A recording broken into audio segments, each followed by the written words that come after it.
Welcome back. Today, we travel to the summer of 1787, where delegates from 13 divided states gathered in secrecy inside a sweltering hall in Philadelphia.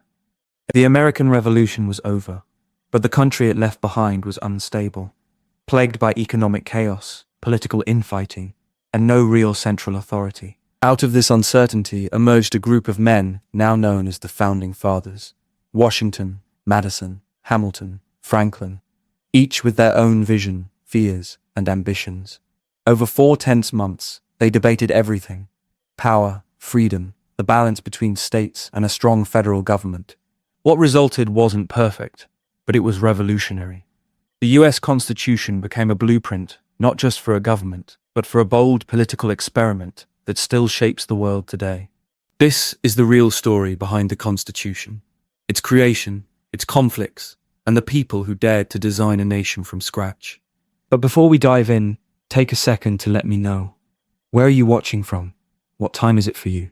Are you here to fall asleep, or just passing time while learning a bit of history? And if you enjoy the way I tell these stories, please like and subscribe. It really helps me keep making more content like this. Now, let's begin. The snow had melted in Massachusetts, but the bitterness hadn't. In the early months of 1787, as spring crept across the battered countryside, the land thawed more easily than the tempers of the man who worked it. Fields lay dormant, barns were empty, and stomachs were tighter than they had been during the worst days of the war. These were the same men who had stood against the redcoats, who had fought for liberty in freezing forests and muddy encampments. And now, with muskets hung over fireplace mantels and uniforms tucked away in attic trunks, they faced a new enemy: debt, eviction, and a government that felt more like a distant landlord than a nation of their own making. The courts didn't wait for mercy. They seized land, demanded payment, and jailed debtors. Many veterans found themselves not only unpaid, but fined and foreclosed upon. Some had returned from war with promissory notes that were worth little more than paper scraps. Promises had been made, promises of honor, of compensation, of a better life after sacrifice. But now, the revolution's echoes were drowned out by the sound of auctioneers selling off farms to cover unpaid taxes.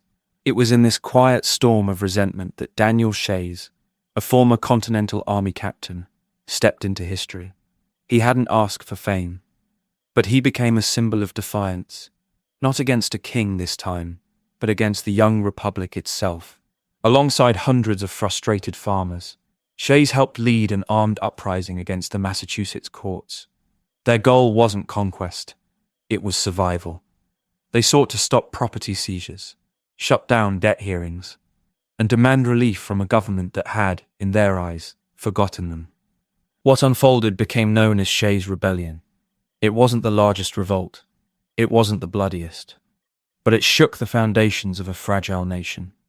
The federal government's response, or rather its lack of one, exposed a disturbing truth. Under the Articles of Confederation, the country's first official framework, Congress had no power to raise an army, no power to levy taxes, no authority to step in decisively.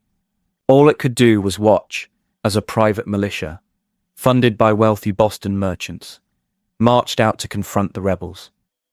The nation's capital, if one could call it that, stood silent, powerless. Letters flew across the states like nervous whispers. In Virginia, George Washington, still retired at Mount Vernon, still aching for peace, read of the events with mounting concern. In a letter to Henry Lee, he wrote, "I am mortified beyond expression. Everything appears to me to be going wrong." That phrase, "everything going wrong," captured the spirit of the moment better than any newspaper headline. Washington wasn't alone in his dread. All across the patchwork of former colonies, leaders were starting to ask, had they won the war only to lose the country? The Articles of Confederation had been designed with caution. After all, they had just escaped a monarchy. The last thing anyone wanted was a strong central power. So the Articles left most authority with the states, 13 semi-sovereign entities, each with its own laws, its own currency, and its own economic agenda. The Federal Congress was a skeleton. No power to tax, no executive branch, and no judiciary to speak of. Laws passed in Congress required the approval of 9 out of 13 states, a nearly impossible consensus. And states, being human creations, acted like humans. They bickered. They taxed each other's goods. They printed mountains of currency, causing inflation that devoured savings. Some refused to pay debts owed to foreign nations. Others ignored congressional resolutions entirely. There were times, in fact, when it wasn't clear if the United States was one country at all, or simply 13 neighbors with a shared memory of rebellion. Beyond the borders, foreign powers noticed the dysfunction. British troops, in violation of the Treaty of Paris, continued to occupy forts in the Northwest Territory. They had good reason to believe that no one in America would force them out. Spain, controlling the lower Mississippi River, denied Americans access to a vital shipping route. Farmers in Kentucky and Tennessee were effectively landlocked, and their pleas to Congress went unanswered. The world was watching and betting against America's survival. Still, there were quieter signs that something was shifting. In 1786, 5 states sent delegates to Annapolis, Maryland, for a convention meant to address interstate commerce. Only 12 men showed up, not nearly enough to accomplish anything official. But in the meeting rooms and taverns of Annapolis, something sparked. These men, including a young and restless Alexander Hamilton, began to speak of the bigger problem, the Articles themselves. Hamilton, a fierce believer in a strong central government, drafted a report that was more of a call to arms than a bureaucratic summary. He urged the states to convene again, this time not to patch the Articles, but to reconsider the entire structure of government. It was bold, maybe even treasonous, but it lit a path forward. The following spring, states began selecting delegates for what would become the Constitutional Convention. On the surface, the goal was modest: revise the Articles. But many of those summoned to Philadelphia in May of 1787 came with far more ambitious intentions. Some, like James Madison, had already spent years thinking deeply about governance. Others came with no blueprint, just a sense of unease and urgency. It's strange to imagine the idea that the Constitution, that sacred parchment so often quoted and revered, wasn't born in triumph, but in anxiety. It was an act of desperation as much as vision. The founders were not confident men with a clear answer. They were uncertain, cautious, and deeply aware of the risks. What they created wasn't inevitable. It could have failed, and very nearly did. Sometimes I think about the mood of those years. The revolution had ended, but the dust hadn't settled. It was like standing in a burned-down village, staring at the cinders, wondering if it was still possible to build something worth calling a home. The men who headed to Philadelphia didn't know each other well. Some didn't trust each other at all. They came from different economies, different climates, different fears. Some wanted to preserve the status quo, others wanted to tear it apart. But they all understood that the nation was at a precipice. If they failed, it might not just be their careers or reputations that were lost. It might be the entire experiment of self-government. And so they packed their bags. Madison left Virginia with trunks full of books and notes. Hamilton departed New York with speeches practically already written in his mind. Franklin, old and tired, made his way with slow determination. Others, like Gouverneur Morris, William Patterson, and Roger Sherman, would bring their own perspectives, regional loyalties, and quiet ambitions.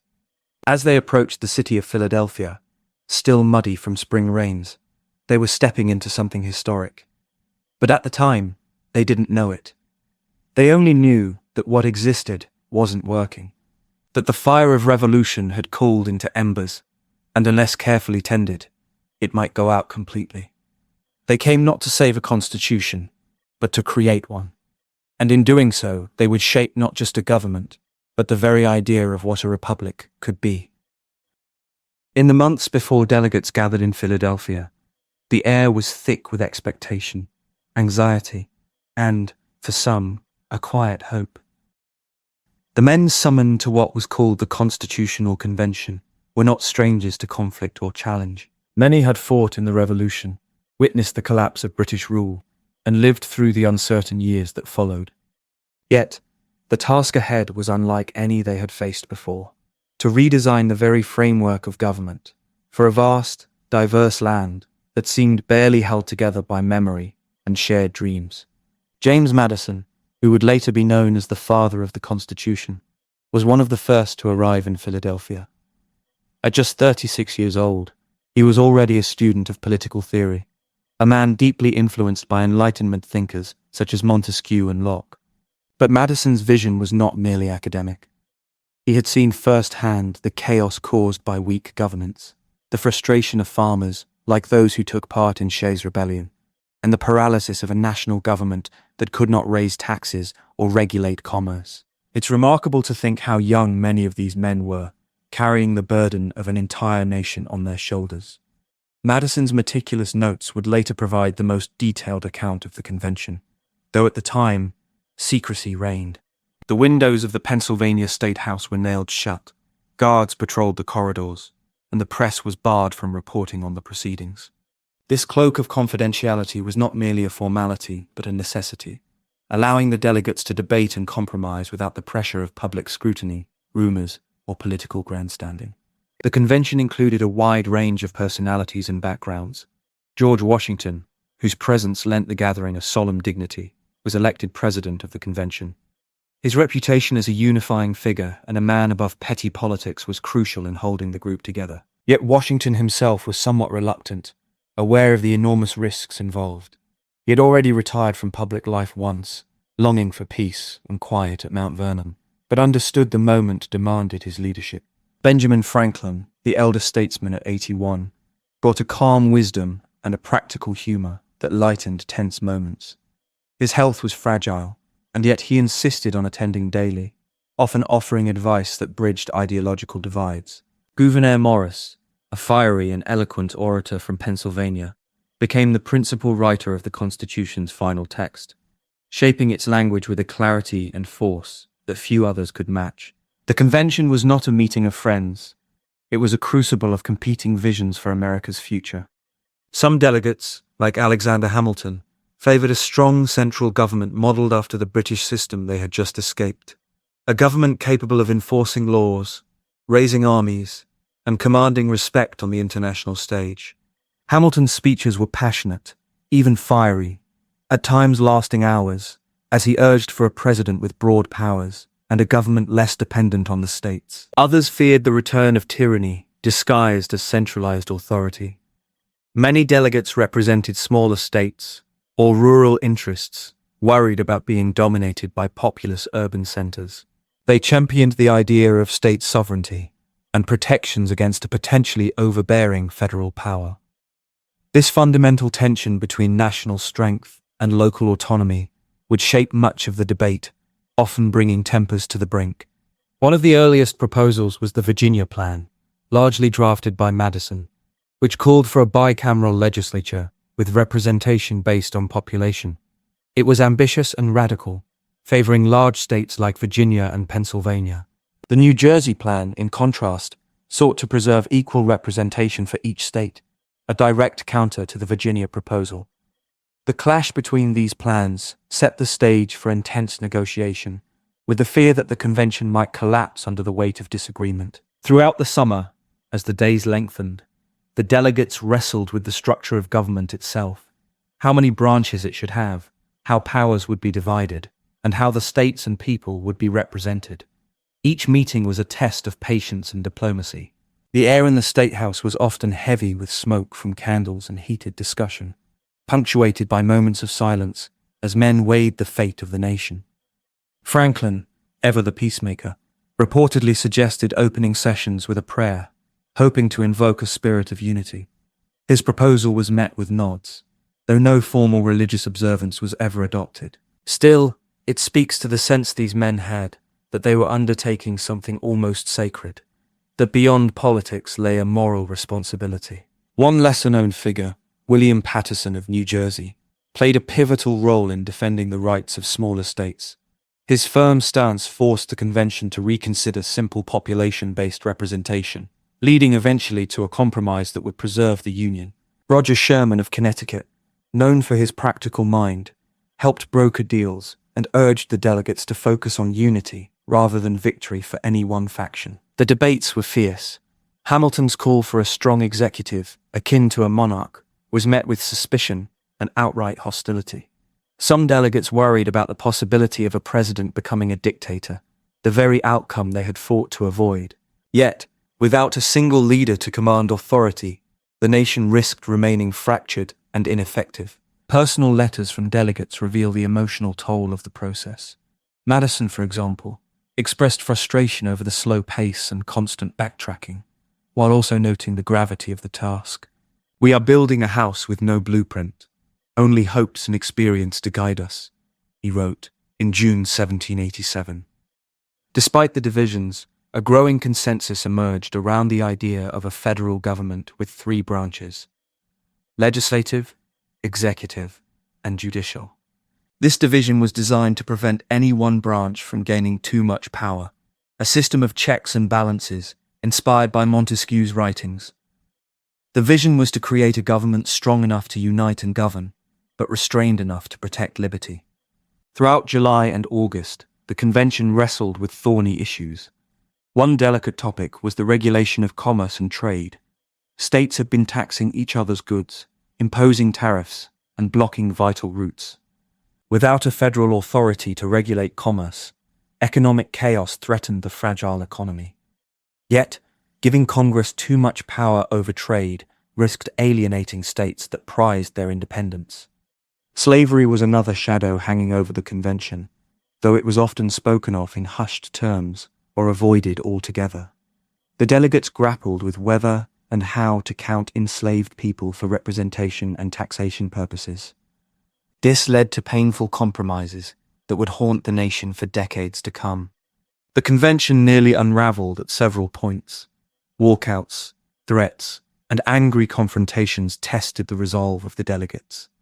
Some feared the project was doomed before it truly began.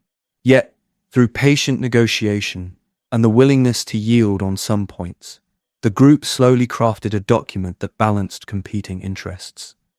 It is tempting to imagine this process as a smooth journey toward a perfect constitution. But the reality was far messier. The Constitution was, in many ways, a patchwork, stitched together by compromise, pragmatism, and sometimes expediency. It reflected the imperfections and contradictions of its creators, men who fought for liberty but owned slaves, who championed democracy yet feared mob rule. I often wonder what it was like to be in those heated rooms, to witness the clash of ideals and egos, the quiet moments of reflection and the bursts of frustration. The process was not a foregone conclusion, but a fragile experiment. The document that emerged was as much a beginning as an ending, a fragile promise of a new kind of nation, still untested and uncertain. As the summer waned, the delegates prepared to present their work to the states. The Constitution was not yet law, but a proposal, one that would need to be ratified by 9 of the 13 states to take effect. That challenge awaited beyond the walls of the State House, a test of the people's willingness to accept a stronger federal government and a new vision for America. The summer of 1787 in Philadelphia was unlike any other the city had seen before. Behind the heavy doors of the Pennsylvania State House, the atmosphere was thick with anticipation and tension. Yet outside, the world remained largely unaware of the historic task unfolding within those walls. The delegates gathered for what would become known as the Constitutional Convention were bound by a strict rule of secrecy.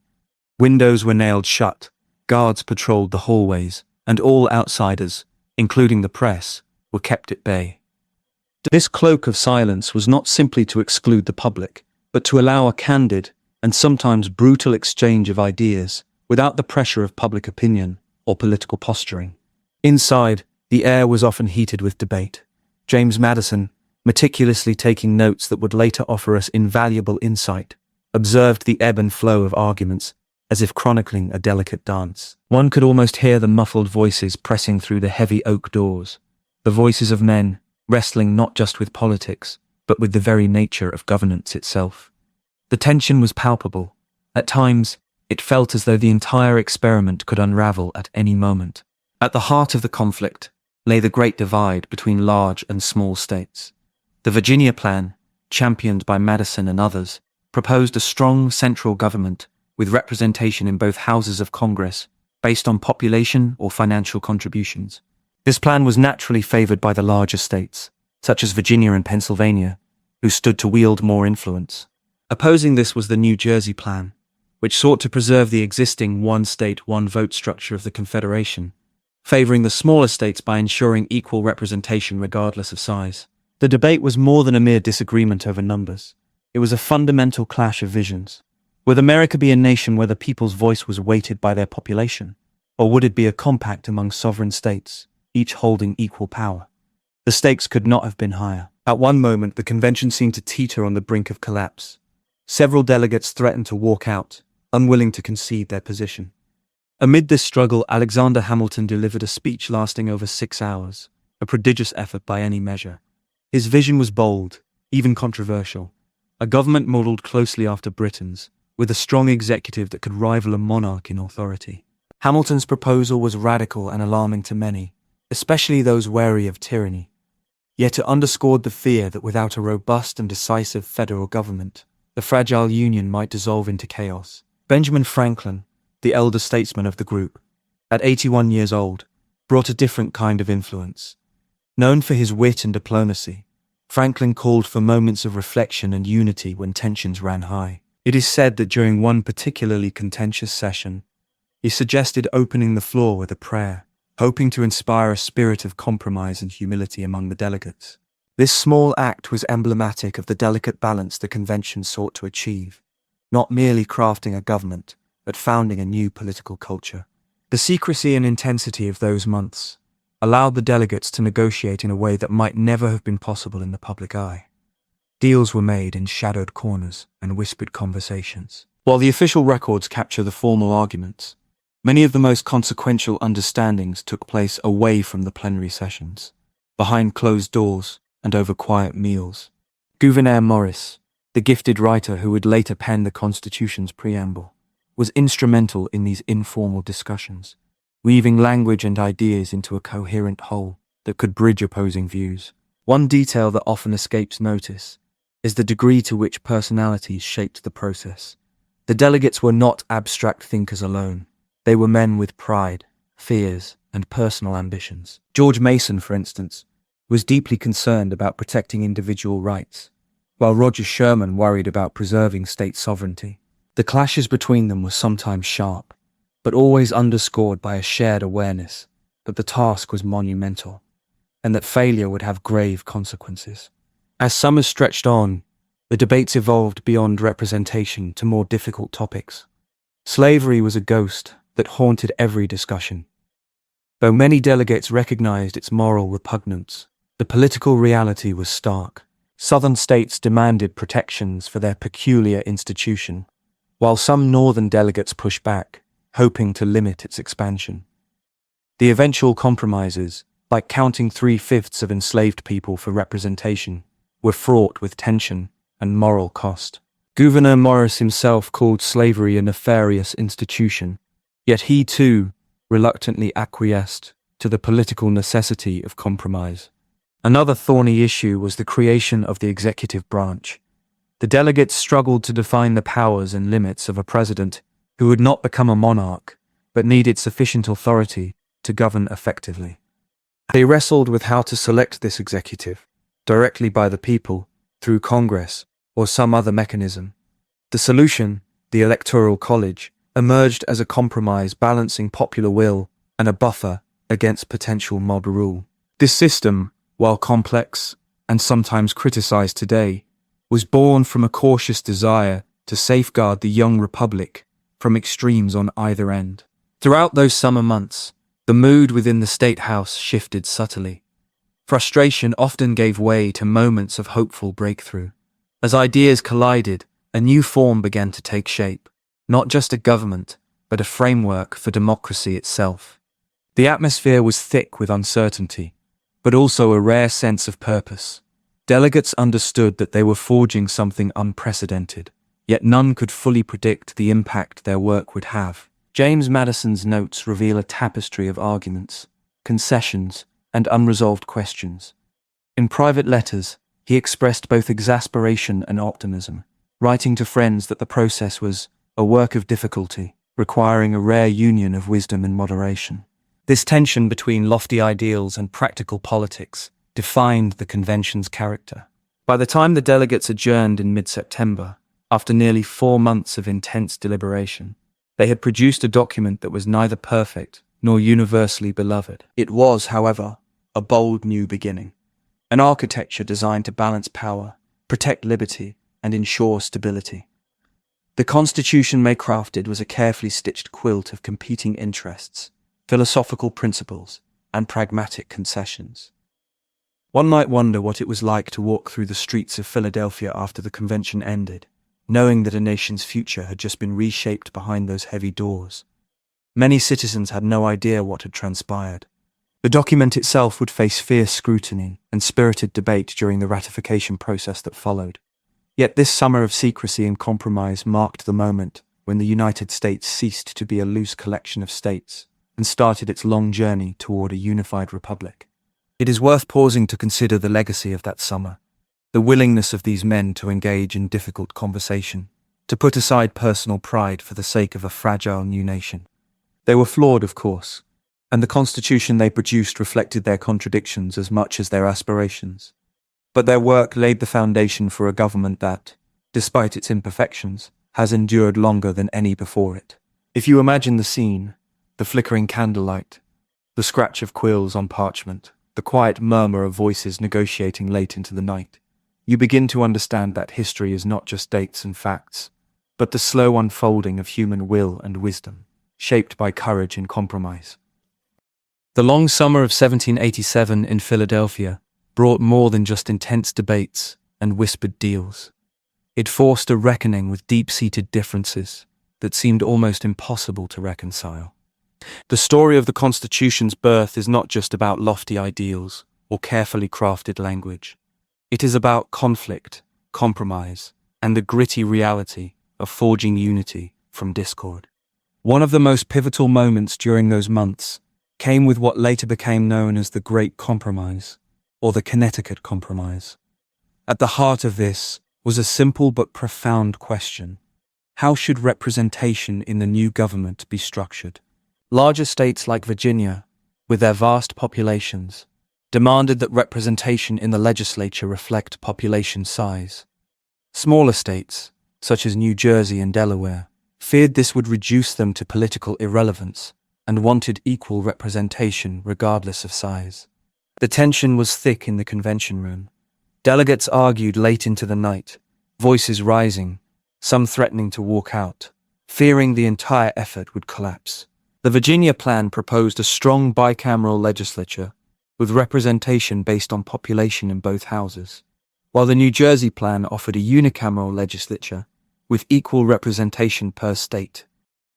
Neither side was willing to yield easily. Then came the proposal that would shape the American legislative system for centuries. A bicameral Congress with 2 chambers, one based on population, the House of Representatives, and one with equal representation for each state, the Senate. This arrangement was not just a political maneuver, but a delicate balancing act, attempting to respect both the democratic principle of population-based representation and the sovereignty of the states as individual entities. It's worth noting how much tension lay beneath this compromise. The Senate, designed to give small states equal voice, effectively preserved political power for less populous regions. This gave rise, even then, to debates about fairness and equality, questions that echo loudly in American politics today. Yet the compromises did not end there. Another, perhaps even more morally troubling, was the 3/5 compromise. This dealt with how enslaved people would be counted for purposes of representation and taxation. Southern states, where slavery was deeply entrenched in the economy, wanted enslaved people fully counted to increase their representation, while northern states opposed this, arguing that enslaved individuals, denied freedom and rights, should not boost political power. After heated discussions, the delegates agreed to count each enslaved person as 3/5 of a person for both representation and taxation. This cold, arithmetic compromise treated human lives as fractions and foreshadowed the terrible conflicts that slavery would continue to fuel in the young nation. Gouverneur Morris, one of the most eloquent delegates, openly condemned slavery as a nefarious institution. Yet even his condemnation could not stop the pragmatism of compromise. The political survival of the Union seemed to require these painful concessions. The Electoral College, another compromise born in Philadelphia, reflected similar tensions. Some delegates feared the dangers of direct democracy and the possibility that a charismatic but unqualified candidate might seize power through popular appeal alone. Others distrusted Congress's ability to choose the president fairly, worrying about cronyism or deadlock. The solution was an indirect system where electors chosen by each state would formally select the president. Though initially intended as a safeguard, this system would cause confusion and controversy throughout American history, challenging the balance between popular will and institutional stability. The Commerce Compromise also deserves attention. Southern states, reliant on agriculture and the slave trade, wanted to ensure that the federal government could not interfere with the international slave trade for at least 20 years after the Constitution's ratification. Northern states wanted federal powers to regulate commerce more broadly. The compromise postponed Congress's ability to ban the slave trade until 1808, allowing the continuation of a brutal system that denied basic humanity to millions. Reading the debates, letters, and notes from the convention, one is struck by the sense of urgency and unease. These men, despite their diverse backgrounds, shared a profound awareness of the fragile experiment they were undertaking. Benjamin Franklin, at 81 years old, famously suggested closing the proceedings with a prayer, a subtle recognition that what they were trying to build was almost beyond human grasp. James Madison's notes reveal the intensity of these moments, the tension between competing visions, the arguments that stretched on for days, and the constant negotiation required to find common ground. The compromises were not mere technicalities, but the hard work of a nation trying to hold itself together against the centrifugal forces pulling it apart. What surprises many is how little of the Constitution was set in stone at this point. Many details remained fluid, dependent on future interpretation and political evolution. The document was less a perfect blueprint and more a fragile pact, stitched together by necessity and the will to survive. There is an irony in how these compromises, designed to maintain unity, planted seeds of future discord. The 3/5 Compromise, in particular, was a painful admission that the ideals of liberty and equality were not yet universal. It allowed slavery's shadow to stretch over the Constitution, a dark stain that generations would struggle to confront. Yet, there is also a quiet majesty in this imperfect creation. The Constitution was not a flawless plan handed down from on high, but a living document, born from fierce debate and compromise. It was shaped by the practical realities of politics, regional interests, and moral contradictions. Reading the records, one senses the weariness in the voices of some delegates. They understood the stakes. They knew that this was the closest the fragile United States might come to dissolution, that without some form of agreement, the fragile Union might unravel completely. The convention ended on September 17, 1787, with the Constitution signed by 39 of the 55 delegates. Some, like Edmund Randolph and George Mason, refused to sign, protesting the lack of a Bill of Rights and the concessions made to slavery. Their dissent echoes the continuing debate about what was sacrificed for unity. The document was then sent to the states for ratification, beginning a new chapter in the struggle to define the young republic. Looking back, one cannot help but marvel at the ambition and risks taken in those months. The framers were aware that they were creating something unprecedented, a government designed to be strong enough to hold the states together, but limited enough to preserve liberty. They placed trust in a delicate balance of power, an evolving federal system, and the virtue of the people. Yet, they left unresolved tensions and ambiguities that would surface time and again in American history. The compromises of 1787 remind us that democracy is not born in perfection, but through constant negotiation, sacrifice, and sometimes uncomfortable acceptance. I find it striking how relevant these struggles remain. The very questions debated under that Philadelphia summer sun continue to influence political discourse centuries later. Questions about representation, equality, federal power, and the limits of compromise. It is also worth remembering the human side of these debates. These were not abstract figures, but men wrestling with their ideals, their fears, and the realities of a deeply divided society.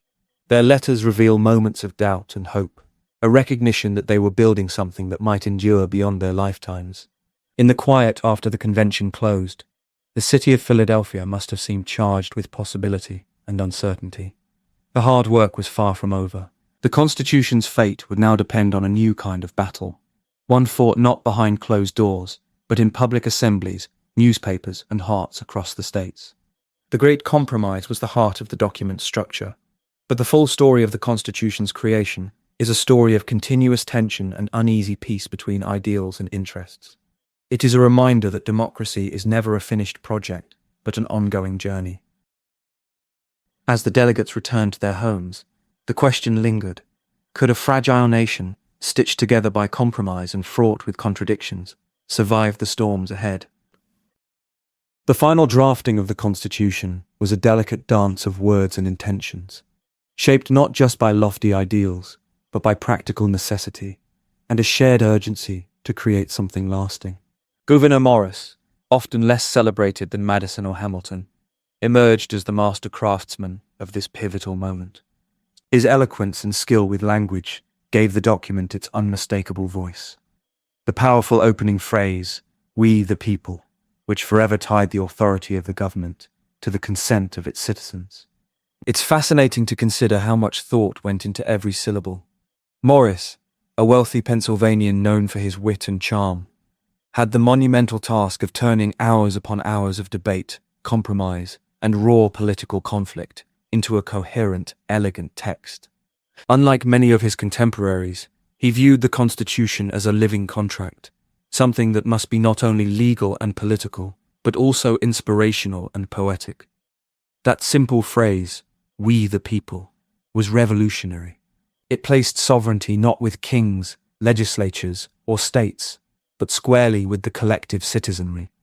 It is a subtle yet profound assertion of democracy, wrapped in the cadence of a declaration. Behind those words lay the weight of Enlightenment thinking, which heavily influenced the structure of the government. Montesquieu's philosophy, particularly the principle of separation of powers, resonated deeply with the framers. The idea that government functions should be divided among separate branches, the legislative, executive, and judiciary, was intended as a safeguard against tyranny. It wasn't merely about creating checks and balances in the abstract. It was a carefully calibrated effort to prevent any single person or group from accumulating unchecked power. What many don't realize is how much the Constitution was influenced by the experience of colonial and early state governments. Virginia's Constitution, for example, contributed significantly to the structure and philosophy of the federal document. Its emphasis on individual rights, balanced governance, and an elected legislature provided a blueprint, though the national framework necessarily required more compromise and innovation. The Committee of Detail, formed to shape these early drafts, took a broad range of inputs and tried to find a common path forward. The drafting process itself was methodical and painstaking.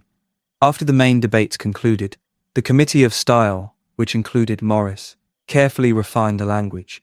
The document's calligraphy, the choice of parchment, and even the physical signing ceremony was steeped in symbolism. It was as much a statement of nationhood as a legal framework. Delegates were well aware that their work would be scrutinized for generations, though no one could truly predict the full impact it would have. As the Constitution took its final form, it became clear that the document was both a product of its time and a vessel for future change. It avoided many explicit terms, a strategic ambiguity meant to allow flexibility. This ambiguity was especially apparent in areas like federal versus state power and the institution of slavery, a painful contradiction that cast a long shadow over the young nation. An example of this careful wording is the famous 3/5 clause, which counted enslaved people as 3/5 of a person for representation and taxation purposes. This compromise allowed southern states to maintain political influence while not fully recognizing the humanity of millions. Gouverneur Morris himself denounced slavery as a nefarious institution, yet he, along with many other delegates, was complicit in preserving it through silence or compromise. It's a stark reminder that the Constitution's creators were products of their era, balancing ideals of liberty with economic and social realities they could not fully resolve. Something less often noted is the physical reality of the document itself. The Constitution was written on a single, large parchment sheet, approximately 28 by 24 inches, using quill and ink. The durability of this parchment was crucial. This was meant to endure. Yet even as the ink dried, the debates and compromises that formed it continued to echo through American society. One detail I find quietly moving is that the Constitution was signed on September 17, 1787, by 39 of the 55 delegates who had attended the convention. Several important figures refused to sign, including Edmund Randolph and George Mason, who believed the document did not sufficiently protect individual rights. This dissent foreshadowed the fierce battles that would follow over ratification. Among the signers, the diversity of background was striking, but also the common thread of compromise. Madison had come with his detailed Virginia plan, but had to accept many changes. Franklin, in his final days, contributed moral weight and calm wisdom, urging unity despite the imperfections. The result was neither perfect nor complete, but it was a foundation. The Enlightenment influences are clear in the way powers were divided, but so too is the practical politics of a new nation grappling with how to govern itself effectively. The executive branch, for instance, was given powers that some feared might resemble monarchy, but checks were built in through congressional oversight and the potential for impeachment. Judicial power was granted to courts, but its scope was initially unclear. Judicial review, the power of courts to invalidate laws, would only be firmly established decades later. It's remarkable how the Constitution simultaneously reflected grand ideas and minute details. The inclusion of provisions such as the Commerce Clause, which gave Congress authority over interstate trade, was a direct response to the economic disarray under the Articles of Confederation. This clause would become a cornerstone of federal power, shaping American economic policy far beyond what the framers might have imagined. What I find especially intriguing is how the framers envisioned the Constitution as a living document, though the phrase itself was not used. They embedded mechanisms for amendment, recognizing that the nation's needs would evolve. The amendment process, requiring approval by states and Congress, ensured stability, but also allowed for adaptability. It's a remarkable foresight that has allowed the Constitution to endure, while also being the subject of continual debate and interpretation. The final words of the Constitution, the signatures of those men, remind us that it was an act of faith as much as design. They were entrusting future generations with a system they had labored to create, imperfect but hopeful. In this phase, the Constitution was more than just words on parchment. It was a promise and a challenge to a fledgling nation. It held the delicate balance of competing interests, ideals, and realities. It was the penmanship of a new republic, written with both caution and courage, setting the stage for a centuries-long experiment in self-governance. The debate over ratification was far more than a mere procedural hurdle. It was a profound contest of visions, a quiet war fought not on battlefields, but in printed pages, taverns, and town halls. The air was thick with tension, as though the very soul of the newborn nation hung in balance. On one side stood the Federalists, men like Alexander Hamilton, James Madison, and John Jay, voices of reason and ambition, eager to forge a strong, unified government, capable of steering a fragile republic through turbulent waters. On the other, the Anti-Federalists, passionate defenders of local control and individual liberty, wary of a distant and overpowering central authority, fearful that the Constitution might smother the very freedoms it claimed to secure. The Federalist Papers, that remarkable collection of 85 essays, penned with a clarity and conviction that still resonates centuries later, became their most potent weapon. Written largely by Hamilton, Madison, and Jay under the shared pseudonym Publius, these essays sought to illuminate the principles underpinning the new Constitution, explaining its intricate mechanisms of checks and balances, the separation of powers, and the necessity of a stronger federal government to prevent chaos. In Federalist No. 6-10, Madison famously warned against the dangers of factionalism and the tyranny of the majority, ideas that many Americans found deeply unsettling, but also profoundly true, given the fractious state of the Union under the Articles of Confederation. But the Anti-Federalists were no less articulate or determined. Figures such as Patrick Henry, George Clinton, and Robert Yates, the latter writing as Brutus, challenged the Federalists with their own pamphlets and speeches, warning that the proposed government would be too remote, too powerful, and inevitably oppressive. They feared a repeat of monarchy in all but name, the eclipse of state sovereignty, and the erosion of the people's voice. Patrick Henry's speeches, filled with fiery rhetoric, stirred crowds with warnings that the new constitution would consolidate all power in one vast republic and destroy the liberties of the people. These debates were not abstract musings, but reflected real fears nurtured by recent memory. After all, the colonies had fought a bloody war to escape an overbearing king. What is fascinating is how these debates unfolded across the states, each with its own social dynamics, political culture, and economic interests. Pennsylvania, for example, was a hotbed of Federalist enthusiasm. Its vibrant cities and growing commercial class supported a strong centralized government to regulate commerce and maintain order. Newspapers like the Pennsylvania Gazette carried vigorous Federalist editorials, rallying public support. Yet, even in Pennsylvania, pockets of resistance brewed among rural populations who worried about distant rule. Massachusetts presented a more evenly divided battlefield. The state's economy, a blend of agriculture and commerce, produced varied opinions. Its ratification convention became a gripping theater of political drama. Anti-Federalists challenged the lack of a Bill of Rights, demanding guarantees to protect freedom of speech, religion, and the press. In response, Federalists promised to consider such amendments once the Constitution was adopted, a promise that would prove pivotal in swaying the vote. The eventual ratification in Massachusetts was razor-thin, underscoring the deep divisions that ran beneath the surface. Virginia's ratification process was equally complex and symbolic. It was home to many of the Constitution's authors, including Madison and Washington, but also to some of its fiercest critics. George Mason, a delegate to the Constitutional Convention, refused to sign the final document precisely because it lacked a Bill of Rights.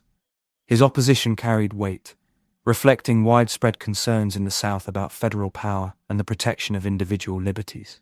The debates in Virginia's convention revealed the deep anxieties about the balance between Union and states' rights, fears that would echo throughout American history. New York perhaps represents the most dramatic and consequential battleground of all. With its bustling port, diverse population, and powerful local interests, New York's ratification was uncertain for months. Anti-Federalist voices were strong and organized, led by Governor George Clinton, who warned that the Constitution would establish an aristocratic consolidation of power.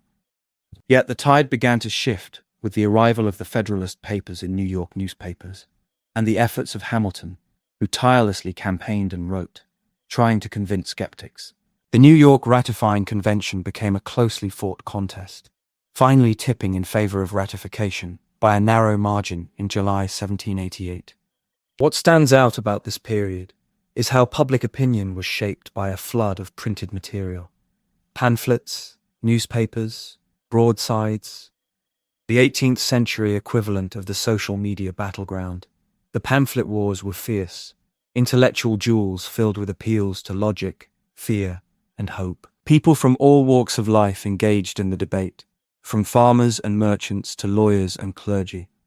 This was not just a dispute among elites, but a genuine public dialogue about the kind of country Americans wanted. In the midst of this, the voices of ordinary citizens sometimes emerged, through letters to editors and public meetings, revealing widespread uncertainty and a keen desire for security and justice. It is a reminder that the Constitution was not simply imposed from above, but negotiated amid the hopes and doubts of a diverse and vibrant people. One particularly revealing letter comes from a farmer in Massachusetts, writing in 1787, expressing cautious optimism. Though I do not understand all the fine words of the new government, I hope it will bring peace and trade to our towns, and keep the brawling neighbors from fighting each other. Such sentiments capture the practical desires behind much of the ratification support, a yearning for stability, commerce, and protection from the chaos that many feared was imminent. The Federalists' strategic promise to add a Bill of Rights after ratification was a masterstroke of political negotiation. It addressed the Anti-Federalists' core concerns without unraveling the fragile consensus. James Madison, initially reluctant, came to embrace this task. recognizing that explicit protections would help unify the young nation. This pragmatic compromise helped to smooth the path forward, though many Americans remained wary. The ratification fight also forced Federalists to confront the limits of their vision. While they dreamed of a strong central government, they had to acknowledge the enduring power of the states and the necessity of safeguards against tyranny. This tension shaped the character of the Constitution and foreshadowed the ongoing American experiment with balancing unity and diversity. As ratification spread through the states during 1787 and 1788, the country watched with bated breath. The articles of the new Constitution were not yet law, and the outcome was anything but certain. Each state's decision was a critical step toward creating the framework that still governs the United States today. Looking back, it's striking how these debates resonate with challenges modern societies face. The balance between security and liberty, the role of centralized power versus local autonomy, and the importance of public engagement in shaping governance. The Federalists and Anti-Federalists may have spoken centuries ago, but their conversation remains alive, echoing in modern political discourse. In the quiet hours of the ratification struggle, the American Constitution was more than a legal document. It was a bold experiment in collective trust, a leap into the unknown where hope and fear danced together. This chapter of history reminds us that the founding of any nation is not a moment of certainty, but a continuous process of negotiation, persuasion, and sometimes uneasy compromise. The Constitution, as revolutionary as it was, arrived with its own shadows. It was, in many ways, a carefully balanced act, a union held together not only by shared ideals, but by uneasy compromises and silences that spoke louder than words. The framers knew they were building something new, something fragile. Yet, in leaving certain matters deliberately vague or unspoken, they planted seeds of tension that would grow alongside the young nation. One of the most profound of these omissions was the Constitution's stance on slavery. It is striking how the document never once uses the word slave or slavery. Instead, it refers indirectly to persons held to service or labor and cloaks the subject in euphemisms. This silence was not accidental. The delegates understood the deep divide that slavery created between northern and southern states, a divide so contentious it threatened to unravel the entire effort. The 3/5 compromise, which had been agreed upon earlier during the convention, exemplifies this tension. It counted enslaved people as 3/5 of a person for purposes of representation and taxation, a grotesque and dehumanizing calculation that gave southern states disproportionate power in Congress. Gouverneur Morris, the Constitution's eloquent penman, famously condemned slavery as a nefarious institution, yet he recognized that confronting it head-on would doom the fragile coalition. The document, in its desire for union, chose compromise over confrontation. This avoidance echoed throughout the Constitution's clauses. The Fugitive Slave Clause required states to return persons held to service, effectively enforcing slavery's reach across state lines. The Commerce Clause barred Congress from interfering with the slave trade for 20 years after ratification. All these guarded concessions ensured that slavery remained embedded within the very fabric of the new republic, sowing the tensions that would later erupt into the Civil War. Alongside the silence on slavery was another profound omission: the absence of explicit protections for individual rights. The Constitution created a strong federal government, but did not originally guarantee freedoms such as speech, religion, or assembly. This absence became a major source of anxiety and opposition, particularly among the Anti-Federalists, who feared a centralized government that might trample the liberties they had fought to secure during the Revolution. Figures like Patrick Henry, in fiery speeches, warned that without a Bill of Rights, the Constitution was a blank check for tyranny. A series of essays and pamphlets, written under pseudonyms like Brutus and the Federal Farmer, voiced deep concerns about unchecked federal power, the dangers of a standing army, and the erosion of states' rights. These writings were not just political posturing. They reflected genuine fears felt by many Americans who had endured British rule and were wary of replacing it with a new, potentially overbearing authority. The ratification debates exposed the Constitution's deliberate ambiguities and the ideological fault lines beneath its surface. It was unclear how far federal power would reach, what limits states would retain, or how political disputes would be resolved. The founders themselves seemed unsure about many details. For example, the document made no mention of political parties, which soon emerged as a dominant force in shaping governance and policy. The idea of judicial review, which would become central to constitutional law, was nowhere explicitly stated. These gaps invited interpretation, conflict, and evolution. They allowed the Constitution to function as a living document, flexible enough to adapt, but also vulnerable to manipulation. The Anti-Federalists' warnings echoed through history, reminding us that every system of government carries risks and requires vigilance. Interestingly, some of the most insightful critiques came from within the Federalist camp itself. Alexander Hamilton, writing in the Federalist Papers, acknowledged the dangers of faction and warned that a strong union must balance liberty with order. James Madison, often called the father of the Constitution, explored these tensions deeply in his writings, particularly in Federalist No. 10, where he argued that a large republic could better control the mischiefs of faction than smaller states could. But even Madison's vision was imperfect. He understood that the Constitution was a first step, a framework to be tested and refined. The original text, with all its ambiguities and compromises, was more of an invitation to experiment than a finished masterpiece. One of the great ironies of this phase is how the Constitution's silence on certain issues almost became a catalyst for its acceptance. By avoiding the thorny questions of slavery and individual rights, the framers gained enough support to ratify the document, but at a high cost. The decision to prioritize union over justice planted the seeds for future conflict. It was a quiet tension underlying the birth of a nation, a tension that many felt but few dared to address openly.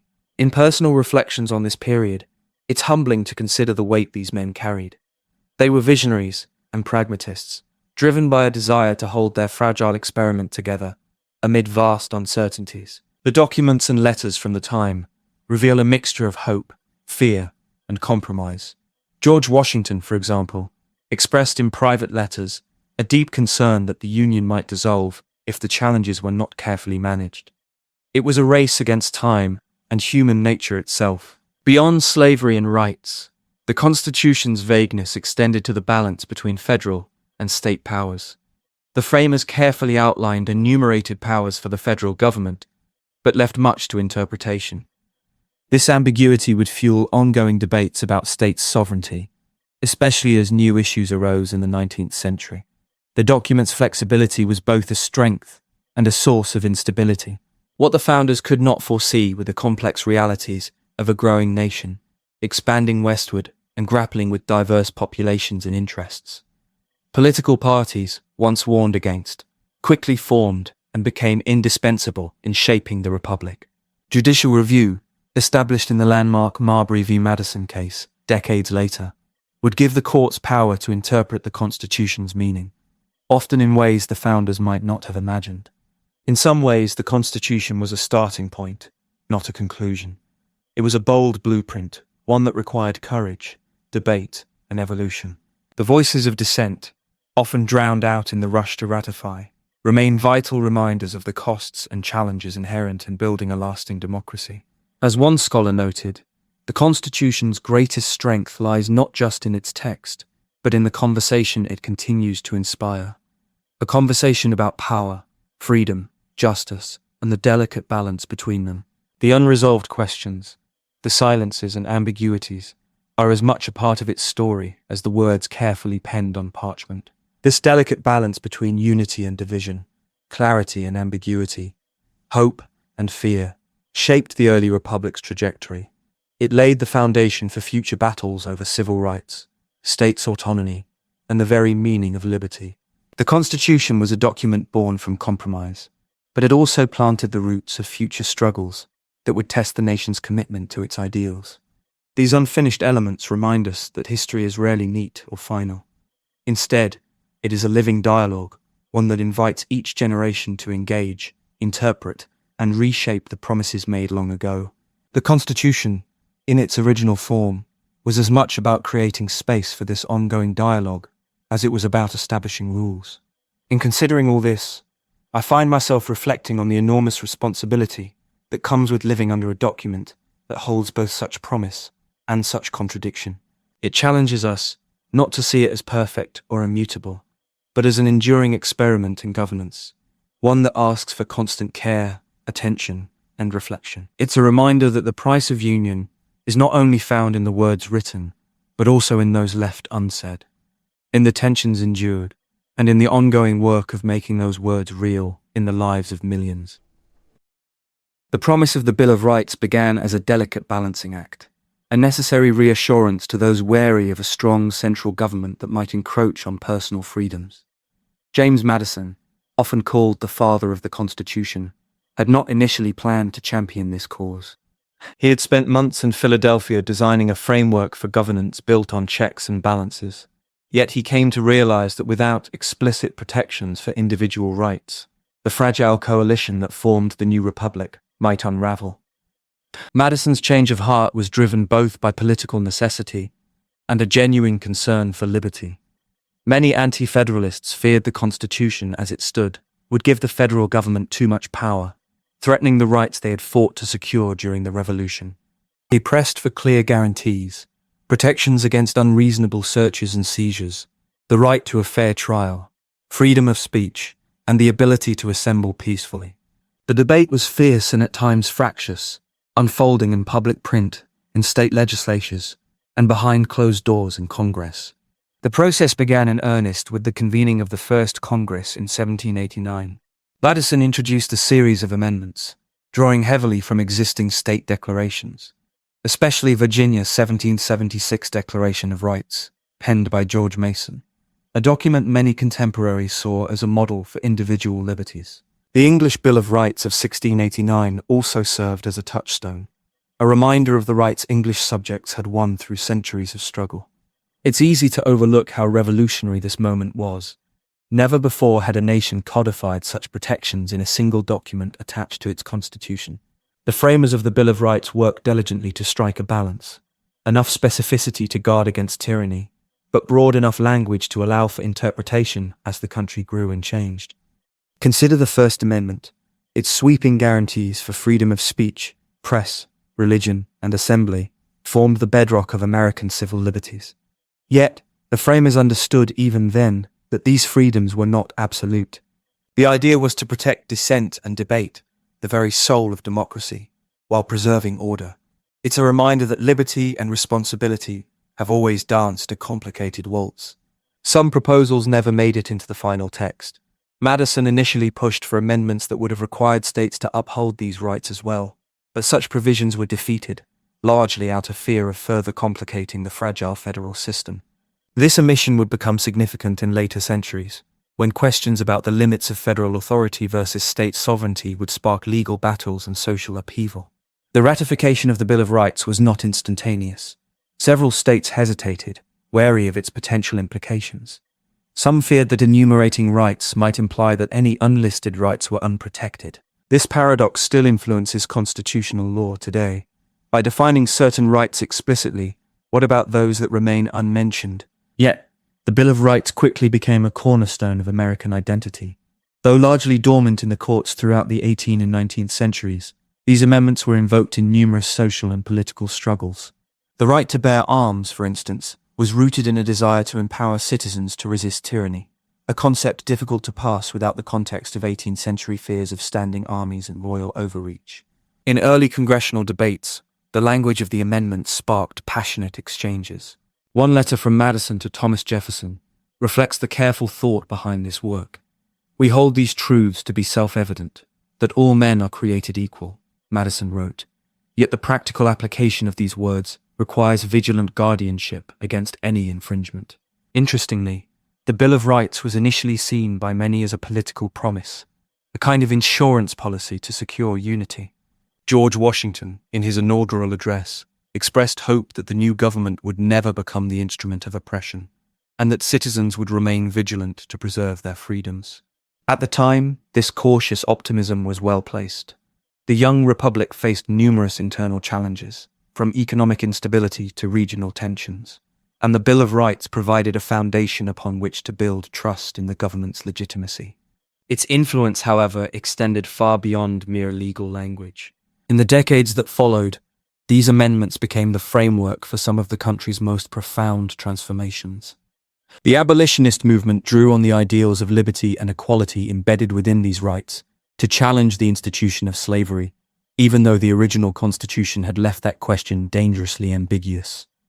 The right to free speech fueled abolitionist pamphlets and fiery debates that shook the nation. Yet the Bill of Rights' impact was uneven. For many Americans, particularly women, indigenous peoples, and enslaved African Americans, these rights were not immediately realized. The gap between constitutional promises and lived reality sparked centuries of struggle, protest, and reinterpretation. A lesser-known episode from this era sheds light on the often messy path from words to action. In 1791, when the Bill of Rights was ratified, the case of Chisholm v. Georgia surfaced, highlighting tensions over state sovereignty and federal power.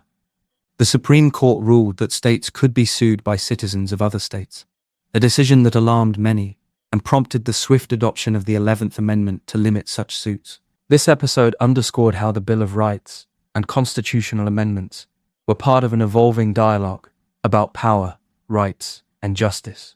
The language chosen for the amendments was deliberately broad and poetic. Yet this very openness sowed seeds for future constitutional interpretation. Questions arose.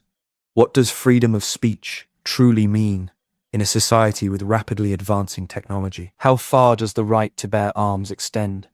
These debates continue to shape legal discourse today. Listening to the echoes of those early congressional debates, one can almost hear the weight of responsibility felt by those lawmakers. They were aware that they were crafting not just a legal text, but a living document meant to guide generations.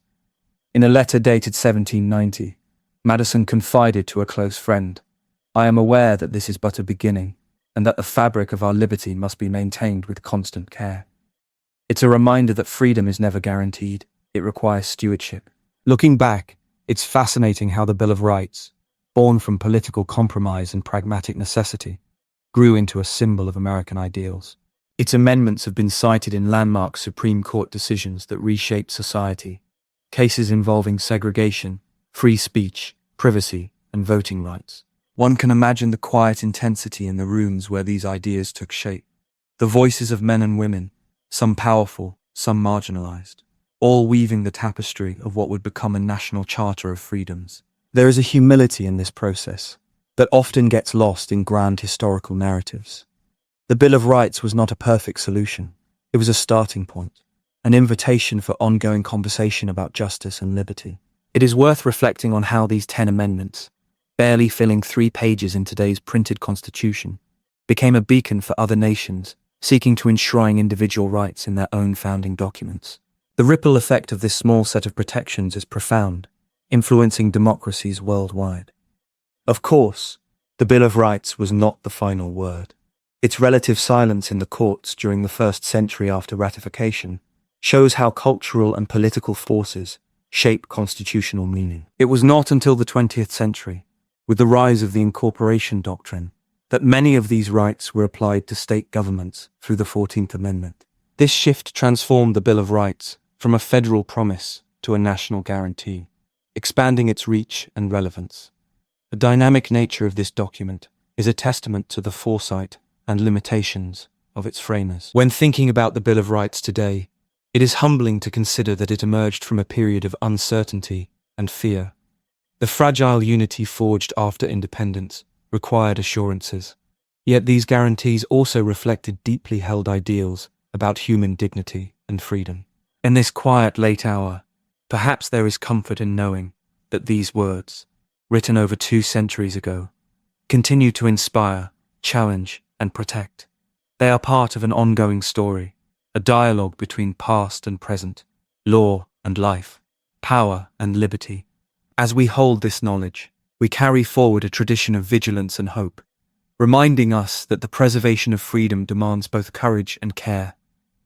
The young nation, still finding its footing under the freshly inked Constitution, faced immediate tests that would shape not only the document itself, but also the character of the American Republic. These early constitutional crises, far from mere political skirmishes, revealed the tensions embedded deep within the framework of governance the founders had designed, and tested the limits of the balance between federal authority and individual liberty. It was as if the Constitution had been thrown into a stormy sea, and only by weathering the waves would it prove its resilience.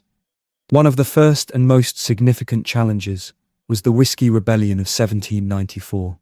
To modern ears, a tax on distilled spirits might sound trivial.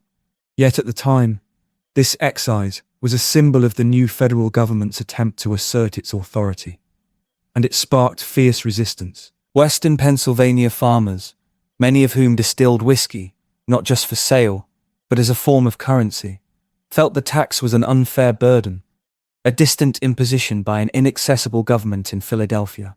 The rebellion grew from protests to outright violence. Tax collectors were intimidated, and defiance spread like wildfire. George Washington, now president and once the commanding general of the Revolution, faced a difficult dilemma. The Constitution had empowered the federal government to levy taxes and enforce laws, but would Washington's response seem like tyranny to those very citizens who had fought for independence barely a decade before? Ultimately, Washington chose to lead a militia force of nearly 13,000 men to suppress the uprising, a bold and unprecedented move that sent a clear message. The young republic would not tolerate violent resistance to its laws. Yet Washington's measured approach, combining force with an offer of pardon to rebels willing to stand down, demonstrated a delicate balancing act, firmness without unnecessary cruelty. Reflecting on this episode, one might sense a quiet irony. The very government born from rebellion was now demanding obedience, reminding everyone that freedom under the Constitution was not license for disorder. Contemporary newspapers, such as the Gazette of the United States, praised Washington's decisive action, while critics warned of government overreach. The Whiskey Rebellion was more than a tax dispute. It was a crucible testing the Constitution's ability to maintain order without trampling on liberty. While the rebellion simmered, a different constitutional storm was brewing, this time in the realm of civil liberties. The Alien and Sedition Acts of 1798, passed during an undeclared naval conflict with France known as the Quasi-War, tightened the federal government's grip on speech and immigration. Designed ostensibly to protect the nation from foreign influence and internal subversion, the laws allowed the president to detain and deport non-citizens deemed dangerous, and criminalized false, scandalous, and malicious statements against the government. For many Americans, these acts felt like an echo of monarchical oppression, a betrayal of the very freedoms enshrined in the Bill of Rights just years earlier. Newspapers loyal to the Democratic-Republican opposition were targeted. Editors and writers faced prosecution. Thomas Jefferson and James Madison, though wary of open rebellion, responded with the Kentucky and Virginia resolutions. Constitutional arguments asserting that states could nullify federal laws they deemed unconstitutional, a bold theory that would echo through American history. The controversy surrounding the Alien and Sedition Acts illuminated the fragility of freedom of expression in a young republic. It raised profound questions. How much power should the federal government hold in times of crisis? What protections did ordinary citizens truly have under the Constitution? Though many of the laws eventually expired or were repealed, the debate left a deep imprint, foreshadowing conflicts over civil liberties in future American life. The election of 1800 further tested the Constitution's mechanisms. Sometimes called the Revolution of 1800, this election was the first peaceful transfer of power between rival political parties. Federalists led by John Adams and Democratic Republicans championed by Thomas Jefferson. However, the process was anything but smooth. The original electoral system, before the 12th Amendment, allowed each elector 2 votes without specifying president or vice president, leading to a tie between Jefferson and his running mate Aaron Burr. The deadlock threw the decision to the House of Representatives, where intense negotiations and political maneuvering ensued. Alexander Hamilton, despite his personal enmity for Jefferson, argued vigorously for him over Burr, whom he considered unprincipled and dangerous. After 36 ballots, Jefferson was finally elected president. The crisis exposed weaknesses in the electoral process, prompting the 12th Amendment's ratification in 1804, which refined the voting procedures to prevent such confusion.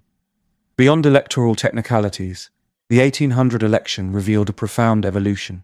Political parties, once distrusted by the founders, had become an entrenched feature of American democracy. The Constitution had no provisions for parties, yet they reshaped governance, alliances, and conflict. This development complicated the framers' vision of a government based on broad consensus, introducing new challenges to constitutional interpretation. Perhaps the most enduring constitutional moment of this era was the Supreme Court's assertion of judicial review in the landmark case of Marbury v. Madison in 1803. The case arose from a political dispute in the waning days of the Adams administration, involving last-minute judicial appointments and a refusal by Jefferson's Secretary of State, James Madison, to deliver commissions. Chief Justice John Marshall, a Federalist and cousin of Thomas Jefferson, penned a decision that both upheld and limited federal power. He ruled that Marbury had a right to his commission, but that the Supreme Court did not have the constitutional authority to enforce it through the writ of mandamus. Crucially, Marshall declared that the court had the power to review laws passed by Congress and declare them unconstitutional if they conflicted with the Constitution itself. This doctrine of judicial review, never explicitly stated in the Constitution, established the judiciary as a co-equal branch of government and the ultimate interpreter of constitutional meaning. It was a masterstroke of legal reasoning and political strategy. By asserting this power, the Supreme Court gained the ability to check both the executive and legislative branches, preserving the balance the founders had so carefully crafted. For many Americans, this moment quietly transformed the Constitution from a static document into a living framework, one that could adapt and be applied to unforeseen circumstances through judicial interpretation. The idea that the court could strike down laws created anxiety among those who feared an unelected body wielding too much influence, but it also promised protection against legislative tyranny. These early crises, rebellion, restrictive laws, election disputes, and judicial affirmation, revealed a constitution still in formation, tested not just by theory, but by the realities of governance. They highlighted how fragile yet vital the experiment was. Each challenge invited new questions about federal power, individual rights, and the nature of democracy. Interestingly, many contemporary voices recognized that these struggles were part of the constitutional process itself. Thomas Jefferson once remarked that the Constitution is intended to endure for ages to come, and consequently, to be adapted to the various crises of human affairs. His words capture a forward-looking faith in the system's ability to evolve without fracturing. Beyond the political leaders and legal battles, these events shaped the everyday lives of ordinary Americans. Newspapers became battlegrounds for public opinion. Letters between citizens revealed debates over loyalty and freedom. And even taverns and marketplaces buzzed with discussions about what the nation was becoming. The Constitution was no longer an abstract ideal. It was living and breathing in the voices and choices of its people. At times, I find myself wondering how different the story might have been if the founders had anticipated the rise of political parties, or if the Bill of Rights had been more comprehensive from the start. Yet, perhaps it is precisely the unfinished nature of the Constitution that allowed it to endure, adapting with each crisis, each debate, and each court decision. It was not a perfect document at birth, but a flexible blueprint capable of guiding a complex and evolving society. As the first decades of the United States unfolded, the Constitution's practical application continued to expand and be tested in countless ways, from disputes over tariffs and slavery to questions about who could vote and how power should be shared among states and the federal government. It laid the foundation for a system that, though imperfect, remains one of the most studied and influential in history. This period of early constitutional crisis reminds us that democracy is not simply given. It is negotiated, contested, and crafted anew in every generation. The Constitution's durability owes much to those early struggles, moments of fear, disagreement, and hope that forged a nation capable of self-correction and growth. The United States Constitution, though born from the tumult and uncertainty of the late 18th century, has since grown to stand as a remarkable beacon, its influence stretching far beyond the young nation's borders. It is a document whose legacy ripples through time and geography, shaping political thought and governance around the world. even as debates about its meaning continue within the United States itself. Its endurance is no accident, but rather the product of a delicate balance between firmness and flexibility, a framework designed both to guide and to adapt. In the decades following its ratification, the Constitution began to shape not only the way Americans govern themselves, but also how emerging democracies across the globe conceived of law, liberty, and order. For example, France's Constitution of 1791, though short-lived, was inspired in part by the ideas embedded in the American experiment. Latin American countries, fighting their own battles for independence from colonial rule, looked across the Atlantic to a model of written governance that promised republican ideals and popular sovereignty. Countries such as Chile and Argentina incorporated aspects of American constitutional thought, especially the idea of a codified supreme law that balanced powers among branches. The Constitution's influence is not limited to the Western Hemisphere.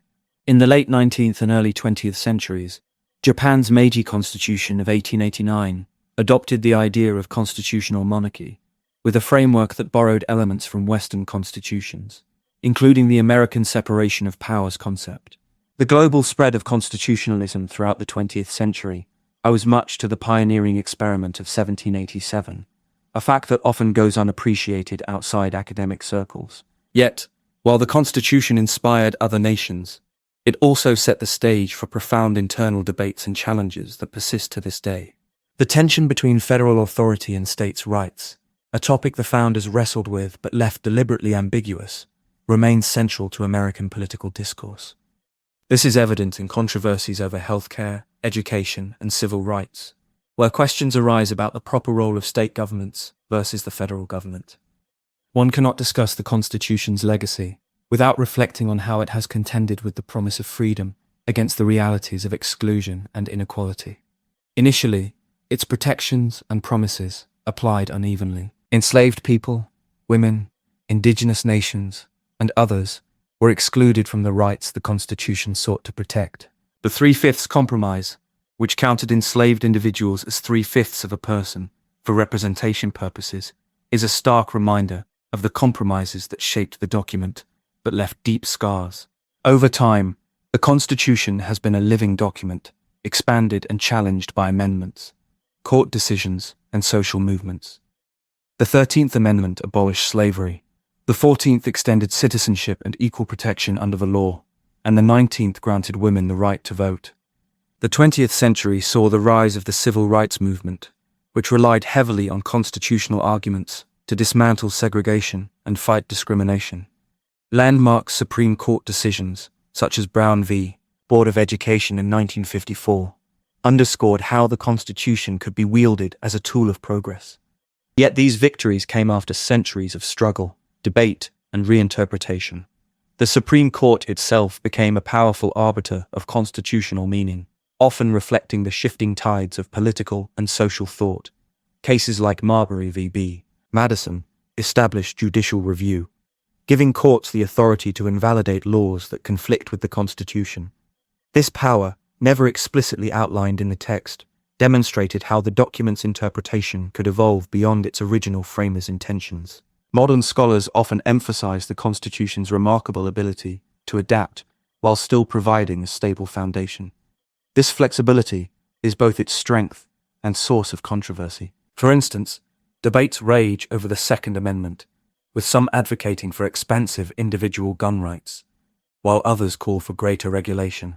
Similarly, discussions about privacy, surveillance, and digital rights raise questions the framers could never have imagined, forcing courts and lawmakers to interpret centuries-old language in a 21st century context. The electoral system established by the Constitution, including the Electoral College, remains a subject of contention. While designed to balance power between populous and less populous states, it has at times produced outcomes that many question as representative of the popular will. These tensions illustrate the ongoing negotiation between principle and practice that defines American democracy. Internationally, the U.S. Constitution has often been held up as a symbol of democratic governance, inspiring constitutional drafters and political reformers in countries transitioning from monarchy, dictatorship, or colonial rule. Figures like Jawaharlal Nehru in India admired the Constitution's emphasis on fundamental rights and governance by consent. South Africa's post-apartheid constitution, drafted in the 1990s, reflects this global conversation about justice, inclusion, and the rule of law. But the Constitution also raises difficult questions about whose voices are heard in shaping society. The original document left suffrage primarily to white male property owners, a limitation that gradually eroded but required persistent activism and legal battles to overcome. The ongoing fight for voting rights, fair representation, and social equity reminds us that the Constitution, while a foundation, is not a finished product. In reflecting on the Founding Fathers' achievement, one is struck by their profound understanding that any governing document must both anchor and evolve. James Madison once called the Constitution the great charter of our liberties. But he also recognized it was a work in progress, a framework to be tested and refined by time and experience. As I think about this document's journey, from secretive debates in a Philadelphia hall to a global symbol of democracy, I am reminded that it is not just the words on parchment that matter, but the ongoing commitment of people to uphold its principles, question its limitations, and seek its promise of justice. It is an experiment, as the founders often described it, one that continues to unfold with every generation. Contemporary voices still grapple with the balance between liberty and security, individual rights and collective responsibilities. As constitutional scholar Akil Reed Amar has noted, the Constitution invites us to join a conversation that began over 2 centuries ago. A conversation about who we are and who we want to be as a people. This enduring dialogue reflects the Constitution's greatest gift. It is not a rigid law code, but a living text that asks us to think deeply about governance, fairness, and freedom. It holds us accountable to ideals that, while imperfectly realized, continue to inspire movements for equality and democracy worldwide. Listening late at night, when distractions fade and the world feels a little quieter, one can almost hear the echoes of those early voices debating the future. Voices filled with hope, uncertainty, and an unshakable belief that people could govern themselves through laws made by and for the people. It is a reminder that democracy is never guaranteed, but something earned through vigilance, debate, and participation. As this story comes to a close, it feels fitting to reflect on the remarkable journey of the Constitution, from fragile beginnings to the foundation of a nation and a beacon for others. Though its language is centuries old, its challenge is timeless. To create a just society where freedom and order coexist, where rights are protected, and where government remains accountable to the governed. Thank you for joining this quiet exploration tonight, for letting history's voices guide you through the complex and enduring story of the American Constitution. If you found this journey meaningful, please consider liking and subscribing so more stories can unfold in this same calm and thoughtful way. Until next time, sleep well and let the past's whispers soothe you into rest.